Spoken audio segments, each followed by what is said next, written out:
શહેરના લાલબાગ બ્રિજ નીચે બે જૂથો વચ્ચે સશસ્ત્ર અથડામણ, જાહેરમાં તલવારબાજી અને પથ્થરમારો કર્યો। વડોદરા શહેરના લાલબાગ બ્રિજ નીચે એક જ કોમના બે જૂથો વચ્ચે સશસ્ત્ર અથડામણ થતા સમગ્ર વિસ્તારમાં તંગદિલી વ્યાપી ગઈ હતી। જૂની અદાવત અથવા તાત્કાલિક બોલાચાલી બાદ મામલો એટલો બીચક્યો હતો કે બંને પક્ષો દ્વારા તલવારો જેવા ધારદાર હથિયારો વડે એકબીજા પર હુમલો કરવામાં આવ્યો હતો। આ હિંસક અથડામણ દરમિયાન પથ્થરમારો પણ થતા માર્ગ પરથી પસાર થતા વાહન ચાલકો અને સ્થાનિક રહીશોમાં અફરાતફરી મચી ગઈ હતી। ઘટનાને પગલે લાલબાગ વિસ્તારના બજારમાં દુકાનોના ટપોટપ શટર પડી ગયા હતા અને ભયનું વાતાવરણ સર્જાયું હતું। આ સમગ્ર હિંસક ઘટનાના સીસીટીવી ફૂટેજ સોશિયલ મીડિયા પર વાયરલ થયા છે, જેમાં યુવકો જાહેરમાં તલવારો ઉછાળતા અને પથ્થરમારો કરતા સ્પષ્ટપણે જોઈ શકાય છે।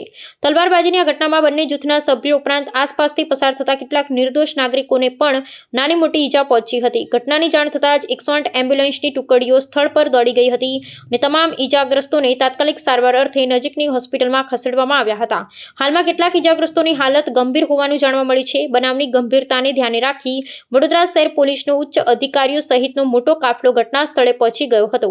પોલીસે પરિસ્થિતિ પર કાબુ મેળવવા માટે હળવો લાઠીચાર્જ કરી ભીડને વિખેરી નાખી હતી અને સમગ્ર વિસ્તારમાં ચુસ્ત પોલીસ બંદોબસ્ત તૈનાત કરી દીધો છે। પોલીસે વાયરલ થયેલા વિડીયો અને સીસીટીવી ફૂટેજને આધારે હુમલાખોરોની ઓળખ કરવાની પ્રક્રિયા હાથ ધરી છે।